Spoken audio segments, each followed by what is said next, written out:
Hey guys, we have a different type of audio today. Instead of the usual heavily scripted, professionally voice acted stuff, I wanted to talk a little about where I find my inspiration from.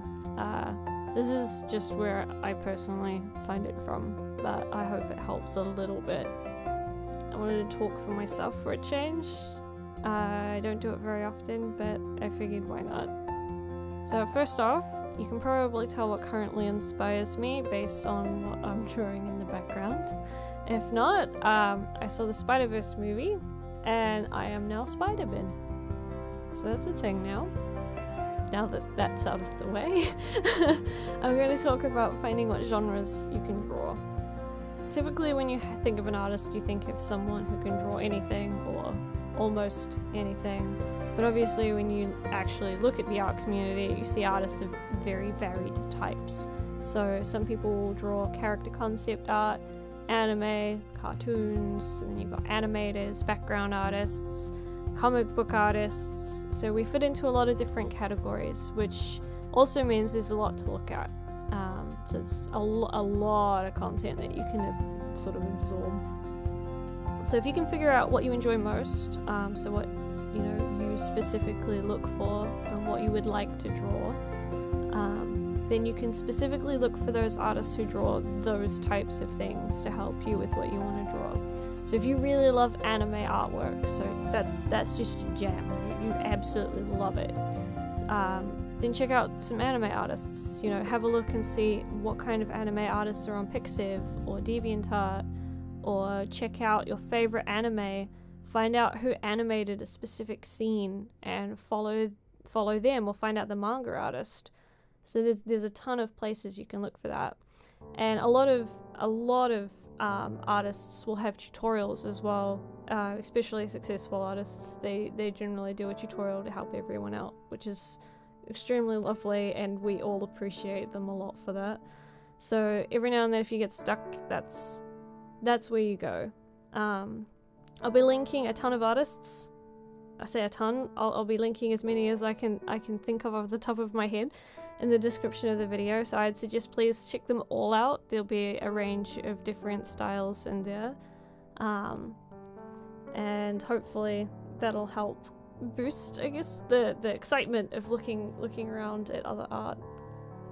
So when you find you don't like aspects of your art, or you feel stagnant, that's when you start delving into other parts of art. So say you only drawn anime art so far, you check out a concept artist. So this is one for a AAA game or something like that, and you look at their techniques and you have a look and see how they go about doing things, because sometimes it inspires you to try something new with your own style, and you'll build on that.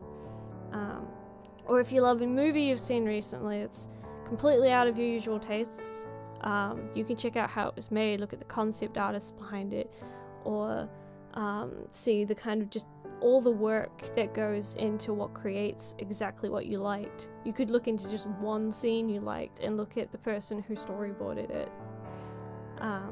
For example, the Spider-Verse movie that I talked about earlier, the movie itself is just amazing.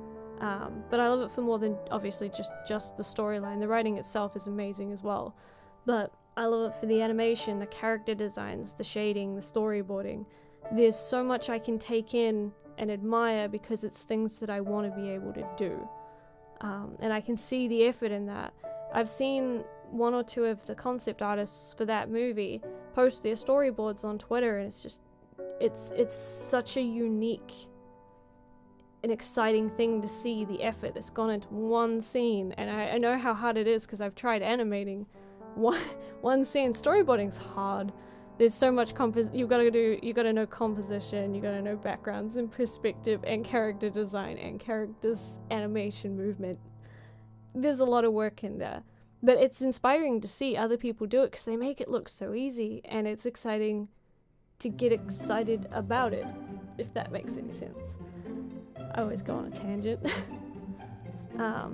But yeah, seeing all of that excitement, even from people who'd worked on a movie for 2 years and they finished and they're still drawing Spider-Man because they were excited about it. That movie inspired them to keep going and make more Spider-Man. But that in turn helped inspire me to draw a couple of pieces in a completely different style than, because I'd only been drawing painted stuff for the past couple of months. So I changed and I started drawing something a little bit more like cartoon. Well, sort of cartoony, realistic-ish, sort of. I don't really know what you call it, it's just there. But in a comic book style, because why not? It's different. I played with colors that I don't normally play with, which is very exciting. And there is an endless stream of knowledge now that we've got the internet. There's tons of places you can go for inspiration. If you've got a Twitter, you can follow artists and you can get to a point where all you see is artwork on your timeline, which is what I've got now. It's the best. And sometimes just seeing one picture out of like 30 or 40, only one picture will inspire me, but that's still one picture. It's done its job. And I can still appreciate every picture that pops up on my timeline. But, you know, sometimes it may not always motivate you to draw yourself, but it'll plant the ideas that you'll need or you'll want later. So the next time you do feel like drawing, you have an idea of a place you can go to get that inspiration for when you start to draw.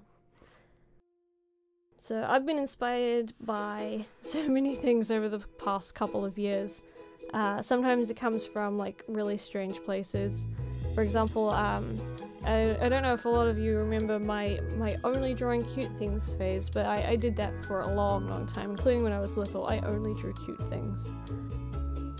And then I found a couple of artists, and I didn't expect me to sort of like shift the direction I went with my art, but I saw there was one artist called Trent. He does Blizzard artwork, and there was another one. I can't remember what he's called anymore because it's been a very, very long time. That or the name is in another language, so I can't remember what it was. But they motivated me to go into concept art, which was a little bit different. And I could concept monsters because that was new, or backgrounds, and I didn't know how to draw backgrounds at all. Or anatomy, which you've all seen that I've slowly, very, very slowly been able to slowly fix it. I'm getting there. One day I'll be able to draw anatomy that looks like anatomy instead of just inflated balloon muscles, which I'm getting a lot better at that than I was. But, you know, like, you get them out of very strange places. I never thought I'd go for grungy styled artwork either. There was an artist I found, which I will link in the description, and they do very, very, very realistic artwork, but it's all horror themed in the sense of like everything is like undead or like grotesque. And the artwork is actually very interesting to look at, but it's only as I've grown as an artist slowly over time that I've started getting inspired by things that I didn't used to like looking at. It's a very odd thing. But, you know, like, you see these things, you see how well it's done, how exciting it looks to be able to just do something like that, and then it inspired a new style path for me. So I'd suggest to take in what you enjoy and basically use it to help keep you going, if that makes any sense. I hope this helps. I don't usually do these, but I thought it was worth a change, or go for a change. I hope you guys enjoyed this video. If you have any questions, please feel free to ask or yell at me in the comments, because I don't know what I'm talking about like usual. But yeah, I hope to do a couple more videos where I talk for myself on my videos, like instead of just my OCs, but we'll see. But yeah, I hope to see you all with my next video.